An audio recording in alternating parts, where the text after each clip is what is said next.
Hello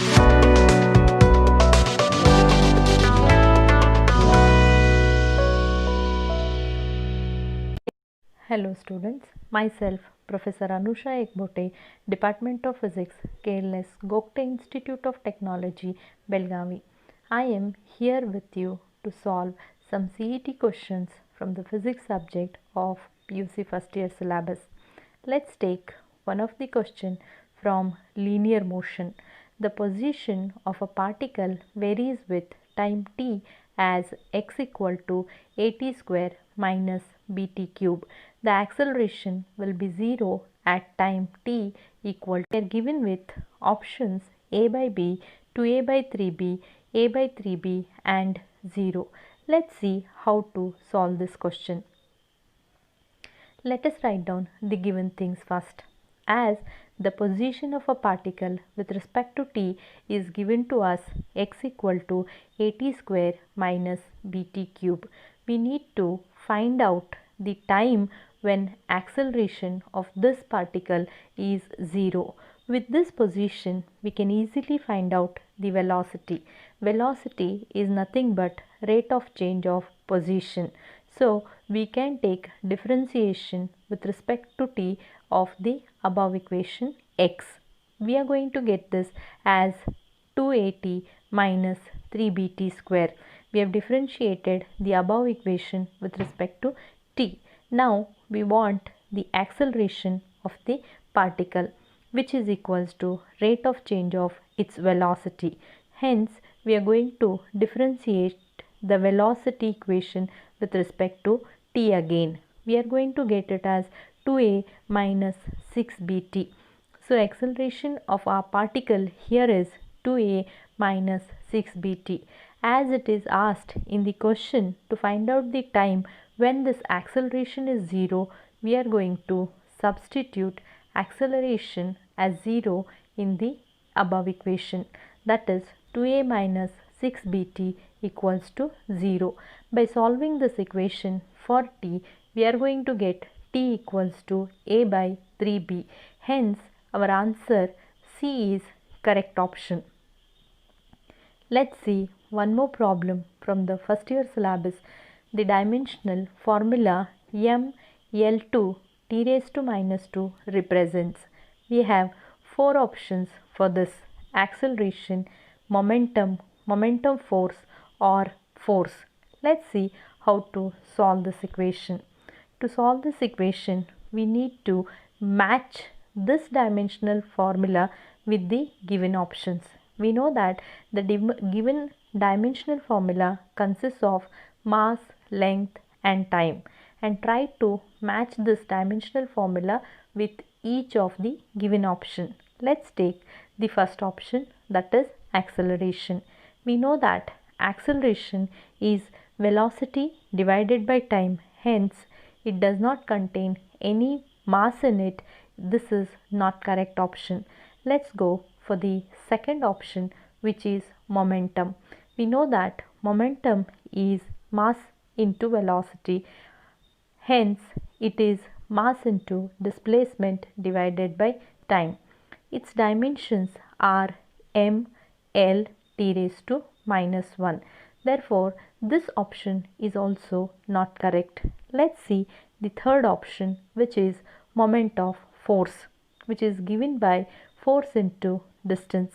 We know that force is mass into acceleration into distance. If you substitute the dimensions for the mass, acceleration and distance, we are going to get it as m into l into t raised to minus 2 and l, which is nothing but m l2 t raised to minus 2. Therefore, this is the correct option. Since we have got the answer, we are not going to go for the option D. Our option C is correct for this particular question. Let's take one more problem. If pressure of a gas contained in a closed vessel is increased by 0.4% when heated by 1 degree centigrade, the initial temperature must be. Let's see the options. Option A is 250 Kelvin, 250 degrees centigrade, 2500 Kelvin and 25 degrees centigrade. Let's see the solution of this particular problem. Gas is contained in a closed vessel, therefore its volume is constant. Let P1 be equal to the capital P, that is pressure, then P2 will be P plus 0.4% of P, because it is said that the pressure is increased by 0.4% of its initial value.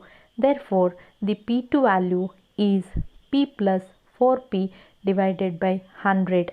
We need to find out the initial temperature. Let's take it as capital T. Therefore, capital T2 is equal to T plus 1.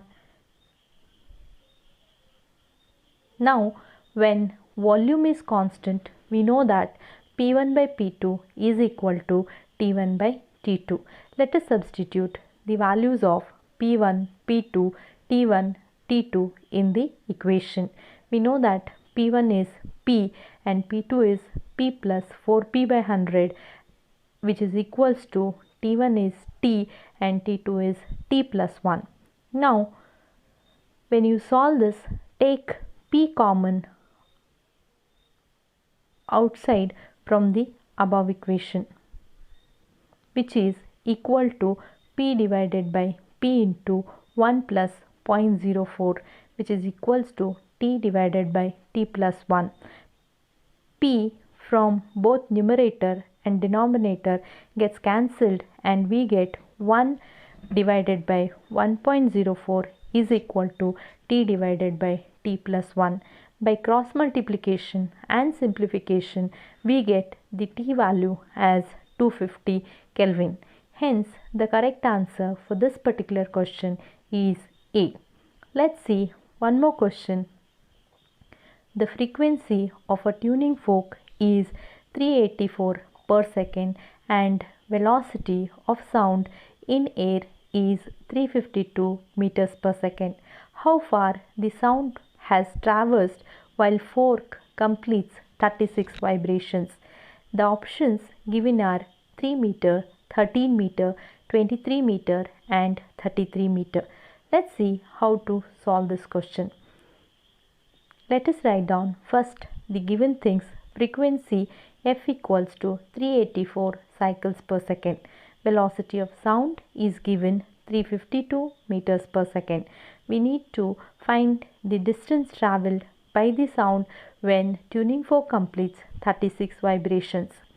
As we know that for one complete vibration of a tuning fork, distance travelled by the sound wave is nothing but its wavelength, and also wavelength is nothing but length of one wave, and it is calculated as the velocity divided by frequency. Substitute the value for velocity and the frequency, we get the answer for the wavelength. This is the length of one wave, which is due to one complete vibration of the tuning fork. Now the tuning fork is completing 36 vibration.